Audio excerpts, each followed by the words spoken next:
আপনি কি কখনো ঘুমের মধ্যে উঠে দেখেছেন যে আপনি নড়াচড়া করতে পারছেন না, বা আপনার মনে হচ্ছে আপনার বুকের ওপরে কেউ বসে আছে? এটাই হচ্ছে স্লিপ প্যারালিসিস, বা চলতি ভাষায় একে বলা হয় বোবায় ধরেছে। স্লিপ প্যারালিসিস হলো একটা অদ্ভুত ঘটনা যেখানে আপনার ব্রেন জেগে যায় কিন্তু শরীর তখনও ঘুমিয়ে থাকে। আমাদের ঘুমের একটা অংশ রয়েছে যার নাম REM স্লিপ বা র্যাপিড আই মুভমেন্ট স্লিপ। এই সময় আপনার ব্রেন শরীরকে ইচ্ছে করেই প্যারালিসিস করে রাখে, যাতে স্বপ্নের মধ্যে আমরা যা করি সেটা সত্যিকারের না করে ফেলি। আর স্লিপ প্যারালিসিসের ক্ষেত্রে সেই প্যারালিসিসই জারি হয়, আবার মস্তিষ্কও জাগ্রত থাকে। স্লিপ প্যারালিসিসের সময় মস্তিষ্ক অনেক সময় REM স্লিপের বৈশিষ্ট্যগুলোও দেখায়, যেমন হ্যালুসিনেট করা বা ভুল দেখা বা ভুল শোনা।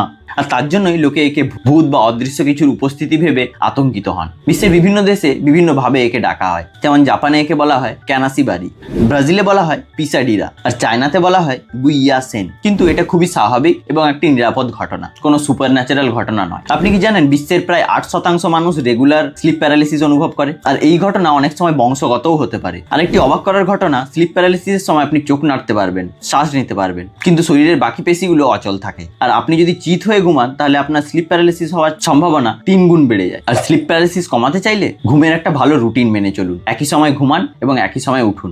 মানসিক চাপ ও দুশ্চিন্তা কমান। চিত হয়ে না শুয়ে পাশ ফিরে ঘুমান। যদি আপনার স্লিপ প্যারালিসিস হয় তাহলে আপনার চোখগুলোকে জোরে জোরে নাড়ার চেষ্টা করুন, আর সাথে শ্বাস প্রশ্বাসকে নিয়ন্ত্রণ করার চেষ্টা করুন। এতে আপনার মস্তিষ্ক REM স্লিপ থেকে বেরিয়ে আসতে পারে। মনে রাখবেন, এই ঘটনা ভয়ঙ্কর মনে হলেও এটা কিন্তু হার্মফুল একেবারেই নয়। আপনি কি কখনো স্লিপ প্যারালিসিস অনুভব করেছেন? আপনার এক্সপিরিয়েন্স কেমন ছিল কমেন্ট করে জানান। কাল জানবো লুসিড ড্রিম বা যে স্বপ্ন কন্ট্রোল করা যায় তার ব্যাপারে। তাই ফলো অ্যান্ড সাবস্ক্রাইব।